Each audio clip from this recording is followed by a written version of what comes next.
Fey Hollow by Shadowswimmer77. I was just a boy when I first discovered Fey Hollow, or perhaps when it discovered me. I came across the path leading to it, down from my grandparents' house, where I would often visit in the summer months, wild and free from the responsibilities of school. At perhaps 10 years of age, whiling the days away in the simple pleasures of fresh air and sunshine, I stumbled upon the strange dirt path running through the forest, somehow sinister and inviting all at once. I recall the particular feeling of dreadful excitement I first had when I found the tree-lined trail, unpaved but well worn by the passage of many small feet over a very long time. It curled and swayed this way and that, not appearing to obey any logic or whim, the twists and turns of its passage taking it through swaths of deep shadow, over fallen trees, and across babbling brooks. I had to follow it, of course, even though I knew that there was something darkly magical about the road I trod. I had played in the woods many times before, and though I was not the best natural pathfinder, I knew this trail had somehow never before lay where it now did. Still, a puzzle so mysterious as this, my natural boyish curiosity was simply too powerful for my inherent caution to overcome. I don't know how long I followed the path. Time and reality seemed to enter into a kind of waking dream as I traveled along, and as I continued, the sun gave way to sparkling moonlight, visible through the leaf-lined branches of the trees spreading wide above, stars foreign and unknown to me twinkling brightly with strange eldritch light. Despite the oddity of my journey and the expectant terror that would have beset me from being alone in a place that I was wholly unfamiliar, all that I felt was a sense of calm and belonging. The barest tinkling silver scraps of music reached my ears as I walked, so faint that they could almost be taken as my imagination, but the strains were so cheerful and inviting that any possible thoughts of discontinuing my journey were rapidly driven from my mind. The farther I got along the path, the closer I got to the music, the quicker my steps became, my feet slapping against the dirt in time with the rapidly increasing beat of my heart as it thundered within my chest. I was forced to pause for a moment when, from the corner of my eye, I spotted a strange glint of moonlight sharply reflect from inside a hollowed-out portion of a tree just off the path. I faltered, unable to decide between continuing on towards the bewitching music or investigating this newly discovered phenomena, before ultimately choosing to pursue the latter. Surely, the music would wait for me just a moment. Reaching into the tree, my fingers felt the cold smoothness of carved metal. I retrieved the object from within and found it was a sort of pendant strung upon a leather thong and inlaid in silver, its center stone encircled by an alien but beautiful script that was unknown to me. Most strangely, the gem itself softly glowed, seemingly by means of its own power. As I studied my newfound treasure, I was shocked to discover that my feet, apparently of their own accord, had continued to guide me along the path, again traveling towards the haunting music that still beckoned me onward.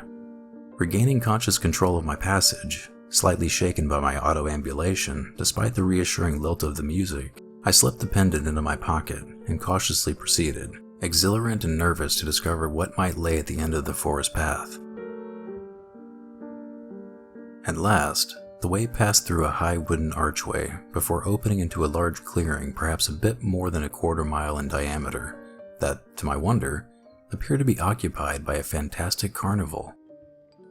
I continued walking, proceeding down the midway running through the center of the grove, the path lined on either side by colorful booths decorated with garish paints and sparkling lights that offered games of chance and all manner of delightful confections. Dozens of other children ran about me, alone and in packs of 2, 3, or more, all squealing in glee.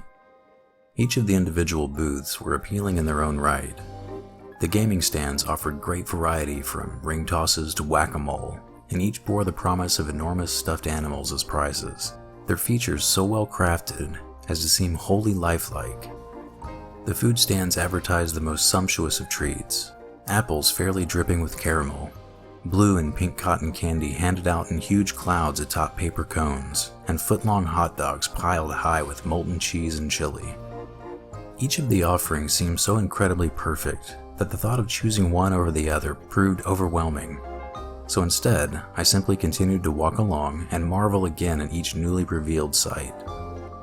The music that had drawn me along the path continued here unabated, saturating the air, but somehow simultaneously coming from nowhere. Reaching the center of the clearing, I found that the midway reached a sort of hub, with two other paths combining to create a Y, dividing the fairgrounds into 3 roughly equal parts. Each of the paths themselves were lined with booths, similar to the ones I had already traversed, and on further inspection, each section of the fairgrounds played host to a different attraction. In one was a roller coaster, its first hill taller than the surrounding trees, the train roaring at terrific speeds along the track as the riders screeched into light. In another rose a great Ferris wheel, lights flickering in sequence along its many arms.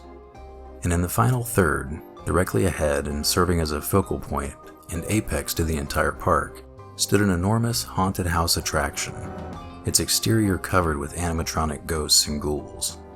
The center hub, where I was now standing, was occupied by 2 distinct features: an enormous fountain topped by a statue of 3 children at play, and a ticket booth. I looked at the fountain. Streams of water poured from the statue children's mouths, their lips split into grins so wide that it made me feel slightly uncomfortable. Hundreds of coins lay in the bottom of the fountain, glistening in the moonlight pouring down from above. Looking up, I saw the pale full moon shone brightly, the upper expanse of sky now devoid of tree branches. I felt for sure that the moon was the closest I had ever seen it, fully 2 or 3 times larger than it had ever been before. The shock I felt when the imposed face typically called the man in the moon turned and gave me a fully realized wink and grin was only slightly greater than when I realized the celestial body possessed far more feminine features than I could have ever imagined. Beautiful, isn't she? Don't you agree with me? I jumped in surprise as a piping voice spoke from directly behind me. Turning, I found myself confronted with a strange creature, perhaps 2 feet in height. The being was dressed all in green, from its pants and coat to the little hat on its head, and its ears were tapered to points at their ends. All told, it resembled nothing so much as a classic elf from the fairy tales my grandparents would read to me before I fell to sleep every night. Yes, she certainly is, I replied politely, taught through route practice and the switch that one should always behave properly when confronted with new acquaintances. I'm Trevor. Please, sir, could you tell me where I am? I reached down, offering my hand to shake. The creature giggled, but did not move to take my hand. Oh, so polite calling Binkle sir. But that not necessary, no my word. Why is Master Trevor not having his fun is that, in Fey Hollow, is what all children have done. Fey Hollow? Is that the name of this place? The strangely speaking thing called Binkle nodded animatedly. Yes. Fey Hollow is where all the children come for fun, and when it's done, they're off to run. Now get your tickets, Master Trevor, so you can have fun too. Hurry now, before the night is through. The diminutive creature turned and skipped off down the path to the left. I stood, bemused, unsure of how to proceed. I turned my attention to the ticket booth, its exterior striped with inviting bands of red and white, the window manned by another being that could have been Binkle's twin. I approached the counter and began to rummage in my pockets. I'd like some tickets, please, sir. I'm afraid as I hadn't been intending on coming to your fair, I don't have much money on me. Oh, never fear, Master Trevor, dear. Tickets here for children are free. Have as many as you please. The little being held out a handful of red and purple pull tickets towards me. With my left hand, I reached to take the offered slips, but in the moment before my finger would have touched them, my other hand, still in my pocket, brushed the amulet I had discovered in the hollow tree along the path just minutes ago. With that contact, I received the biggest shock of the evening thus far, as a sort of wave shimmered across the entire tableau of the fairgrounds, and a fog seemed to dissipate itself from before my eyes. I flinched, a knot of dread instantaneously forming itself in the center of my gut. The red and white striped ticket stand was gone, instead replaced by a blocky, 8-foot-tall creature like living stone. The window, as I had seen it, was now revealed to be a cavernous mouth of the creature, its upper and lower ridges lined with large sharp-looking teeth, encrusted with flakes of dark reddish-brown. A slimily dripping tongue tipped with tiny yellow spines exuding an oozing green mucus extended, occupying the very space that the elf had been offering my tickets. The fountain behind it was still there, but the smiling children upon it I had seen as statues were instead corpses, the liquid springing from their mouths not clear water, but the red scarlet of fresh blood. The silvery music that had drawn me to the grove was also still present, but instead of a whimsical, inviting tune, It was a screeching cacophony sounding nothing so much as fingernails scratched along a chalkboard. Stumbling back, the hand in my pocket lost contact with the pendant, and instantly the booth, fountain, and music illusion snapped back into place. The elf in the window smiling saccharine sweet as it reached towards me, arms still extended. I fumbled to try to make words in my mouth, but my tongue felt swollen and unwieldy behind my lips. At last, I managed to gasp out, I think I'll look around a bit more before I get my tickets, sir. I don't want to, rush into things. With an incredible effort of will, I turned back the way I came, terrified that the thing might decide to simply reach out and snatch me with that horrific prehensile appendage and pull me bodily into its disgusting maw, but not wanting it to see the tears that had sprung to my eyes and began to slide down my cheeks.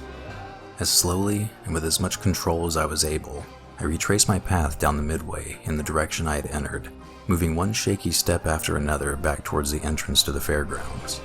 A terrible thought crossed my mind, and after a moment's deliberation, I hesitatingly gripped the amulet in my pocket once more. Again, the illusion fell away, and to my growing panic, I realized that it was not merely the ticket booth that hid a darker and more horrific countenance, but rather the entire landscape and its occupants that were camouflaged behind a glamour of childish beauty. The midway booths alone were enough to give me nightmares for the rest of my life. My cleared perception now saw them as they were, still games and eateries to be sure, but nothing so innocently joyous as what I had first seen. The dart toss had a boy pinned to the wall, each projectile impacting with a sickening thud and a scream of pain from the tortured target. Similarly, at the whack-a-mole station, giggling children wielding sledgehammers pounded away at bloodied and broken heads that raised and lowered, so disfigured as to be almost unrecognizable. The stands offering refreshments were just as awful. The candy apples were, in reality, human hands and feet impaled on sticks, and my stomach lurched in disgust as two younger children walked by me, unwittingly devouring their ungodly treats, blood smearing their lips and dribbling down their chins. The various fair patrons were not merely the unknowing perpetrators of the horrors, however, but far to the contrary. The cotton candy appeared to actually be some sort of amorphous jelly that, once taken in hand by its unknowing victims, slowly and inevitably crawled up their arms, surrounded their heads, and began to eat. I saw perhaps 20 children, their heads engulfed by the insatiable blobs, wandering aimlessly, their skin and in some cases parts of their skulls simply dissolved away. The hot dogs were strange, wriggling worms that slipped themselves into the children's mouths, and with a sickening, convulsing motion, proceeded to force their way down their throats. Several bodies lying about, large open wounds still bleeding from their exploded stomachs, told me what happened next. And these were not the worst. No, that distinction belonged to the three main attractions. The general contour of the roller coaster remained the same, but now with the illusion lifted, it became obvious that it was in fact a large serpentine beast, its snake-like body rising and curling about the same path that the train had appeared to take. Its massive head lay at the entrance, and I watched as a line of waiting riders walked willingly into its open mouth. They appeared to be chatting excitedly until, with the 10th individual passing into that horrifying void, the maw clashed shut. After a couple long moments, 10 twitching lumps quieted, then began to pass through the creature like a constrictor digesting its prey. The jaws opened again, and the next 10 passed inside. My petrified attention turned to the Ferris wheel, which had been revealed by the amulet as a massive spider web stretched among the trees. Again, docile children stood and waited their turn as, one by one, they were scooped up by giant arachnids the size of ponies, rapidly enwebbed, and hung upside down upon the many spokes of the silken construct. At the center of the web rested a massive spider, easily 10 times as large as the others. Periodically, the smaller creatures would retrieve one of the thrashing capsules and deposit it in front of what must be the queen, her front legs quickly positioning the captive. A flash of fangs the size of railroad spikes would pierce the prey, the paralyzing venom holding it still for her to subsequently devour the hopefully unknowing victim. The haunted house was perhaps the most horrific of all. A stage was set before the structure, which I now saw was built entirely of human bones of all shapes and sizes. Upon the stage sat a throne, similarly constructed, and upon it rested a creature of sylvan and utterly inhuman nature. Though the creature was unquestionably male based on the enormous flaccid member laying between its legs, its features were distinctly feminine, curled ram horns sprouting from either side of a head whose softly lined face was dominated by large almond-shaped eyes, black as a moonless night.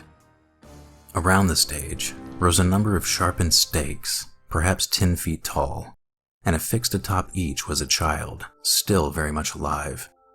The being on the throne exuded an air of almost casual boredom, and with a motion of easy indifference, extended a hand holding a golden chalice, allowing it to be filled by the blood oozing from one of the impaled children, before taking the unholy beverage to its lips and drinking deeply.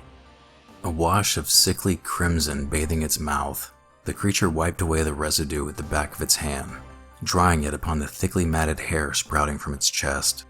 Its dark eyes flicked to me where I stood staring, and it smiled knowingly at me and winked. The idiosyncrasies of the motion a perfect copy of the expression the animated moon had given to me earlier. I don't know how long I had been standing there, desperately trying to move, but too terrified to even twitch, the warmth of urine running down my leg after my bladder involuntarily emptied itself, when a voice again addressed me from behind. Beautiful, isn't she? Don't you agree with me? Through an intense effort of will, I turned. The humanoid being was more than 10 feet tall and half as wide, white and hairless, its eyeless face split open by a too-wide smile, containing perhaps 100 crooked teeth, serrated like a shark. Its long arms hung past its knees and terminated in large-knuckled hands seemingly big enough to envelop me completely, and tipped with wicked-looking claws. I saw that one of the fingers had been run through a small corpse, the body dressed in a recognizable sage-green outfit that revealed the identity of the speaker, of whom I had earlier made my acquaintance. She certainly is, Binkle. I somehow managed to reply, my shaking voice barely a whisper. The creature's smile widened even further, seemingly pleased that I remembered it. Why is Master Trevor still not having his fun? Has he not found something that he would like to have done? No, Binkle, that's not it. My entire body was shaking as I faced the monster in front of me, its hand moving the little green-suited corpse in time with its words. It's just, I think my grandparents will be worried if I'm gone too long. They didn't know I'd be leaving, so I think it's best that I'd be going home now. That makes Binkle feel blue, though what you say is likely true. You've taken nothing and thus still pure. Master Trevor can leave, if he is sure. I'm sure, I squeaked. The creature named Binkle shrugged. In that case, Master Trevor must be going then. Its blind head cocked, serpentine tongue dripping with saliva licking its fish-white lips. We'll have fun when you visit Fey Hollow again. It extended its arm past me in a gesture, directing me back towards the entrance to the fairgrounds.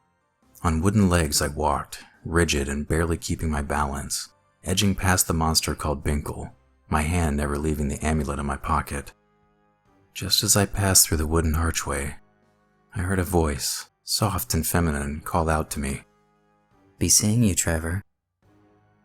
I kept walking, strains of the silvery music still echoing in my ears, its siren song haunting my every step. Despite everything I had seen, whatever magic that had powered it was potent enough to still make a part of me want to turn back, just as I had on my trip to reach Fey Hollow. I can't say how long or how far I traveled to get out, just that at some point the strange eldritch twilight gave way to mundane sunshine, before depositing me in a part of the forest that I recognized. I slowly lurched back to my grandparents' house, wordless and shaken, somehow making it to the front porch before collapsing from exhaustion and fear. I don't remember my grandmother finding me, though I think I remember her scream of fright when she did. And I have a faint recollection of my grandfather taking me up in his strong arms. At that point, I completely lost track of things for a little while. When I finally woke up in the hospital a week later, my parents were there, my mother and grandmother keeping careful vigil over me. After that, it took me quite a while to remember anything that had happened that day at Fey Hollow. I suppose that's what trauma does to you sometimes, when your mind simply isn't capable of coping with something that it's seen. I recovered slowly but surely, And if the adults were frustrated by my inability to tell them anything about what had put me in my catatonic state, that was far outweighed by their relief that I was getting better. That was it for my grandparents' house for the summer, as my mom wanted to keep a more careful eye on me. I can't rightly say why, but it wasn't until the next year, pulling back on the shorts I'd been wearing that fateful day, that my hand found the amulet somehow still in the pocket where it had been left, and the memories all came rushing back to me. The hospital stay was shorter that time, only a couple of days when I woke up. The doctors thought I must have some kind of epilepsy, though I think that was more because they couldn't figure out what else it could possibly be that was causing my fits. Nevertheless, that second shock must have been enough to inoculate me to the experience, because once I woke up again, I was able to remember everything I'd seen without going back into a coma, even when I found the amulet on my dresser where my mom had put it. I spent a lot of my free time after that just sitting in my room, studying the amulet. I took to wearing it underneath my shirt at all times. The conclusion I'd reached was that I'd rather see the scary things coming than be surprised when they got there. On weekends, I started going to the library, poring over the books in the New Age and Occult section, seeing if I could find anything that would tell me exactly what the pendant was. But I never really found much of anything that I could directly attribute it to. Same with the whole concept of Fey Hollow. Sure, there were plenty of myths and stories about the fairylands, or heck, even some kinds of extra-dimensional hellscapes, but for every similarity one story or another had, there were always many more things that just didn't match up. After a while, I started to question my memory of the events as they'd taken place, but every time I did, my thoughts would rush right back to the amulet. I had to have found it someplace. All thoughts of what did or didn't happen went away the next summer at my grandparents' house. It had taken some effort to convince my mom, but I really did want to spend time with them. Besides, despite how scared I was, there was a part of me that wanted to confirm once and for all exactly what I had seen. At first, my grandmother wouldn't let me go out alone, but eventually, I got her worn down. Wandering in the woods, it didn't take me walking too long before I came upon that same strangely twisting path I'd found 2 years earlier. It wasn't in the same place as the first time, but the silvery strains of music trying to draw me down it let me know beyond the shadow of a doubt that it was the same trail I'd found before. It was terrifying how hard it was for me to resist that cloying temptation, but holding tightly onto the pendant I wore around my neck, I managed to turn and walk home without looking back. That was the last time I voluntarily went walking in the woods. I thought I was free of Fey Hollow, and for a while, I was right. The first time I realized I might not have gotten away cleanly was when I idly looked out the window of my bedroom at my parents' suburban home, only to find the neighbor's house and yard had been replaced by a thick, old-growth forest with a strangely twisting, unpaved trail running through it. The barest hint of silvery music just reached my ears before I drew the blinds. After that, I had to be careful.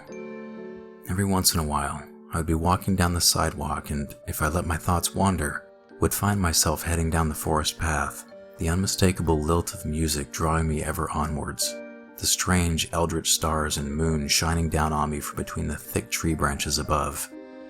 Once, I was studying in the library, went back in the stacks to grab a book, and turning to go back to my table, realized I was on the trail to the grove. On another occasion, the music spell had captured me so thoroughly that I was in sight of the wooden entryway to the fairgrounds before I managed to finally realize what was happening. I can't say the effort to turn away ever really got easier, but it certainly did get more familiar, and the time and distance I had to travel back to wherever I had left, though still unknowable, seemed to somehow shorten every time. The fear was always there, though. That continued for some long years until, abruptly, when I turned 18, it stopped altogether. I don't rightly know what it is about being a legal adult that did it, or if it would have made a difference if I'd been born in a country where adulthood was considered to be an earlier or later age. All I do know is that once I hit college, at some point that first semester, I realized I'd been walking to the student lounge daydreaming and hadn't ended up wandering on the familiar forest path. At some point, after a lot of deliberation and a lot more second-guessing, I finally took off the amulet.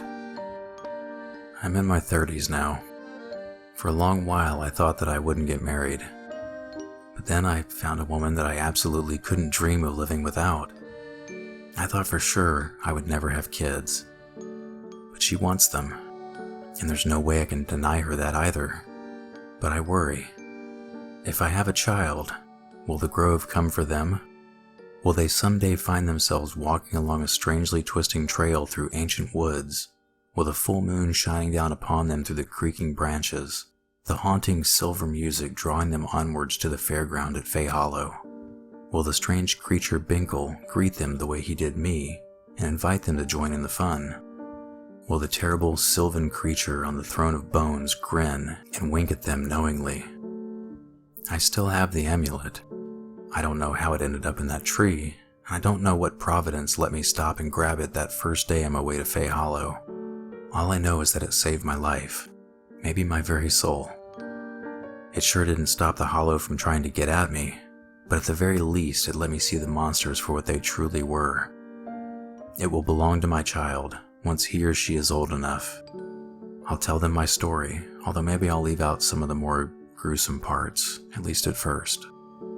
It's a poor inheritance to be sure, but it's also a lesson all of us must learn. Monsters exist. At some point, we all have to decide if we will open our eyes to them or stay willfully blind. They'll tempt us, sell us beautiful lies, and ask us to join in their fun. Even if we tell them no, should we go about our days simply floating, we may wake up to realize too late that they've taken us. And if we go too long asleep, we may find we've been devoured.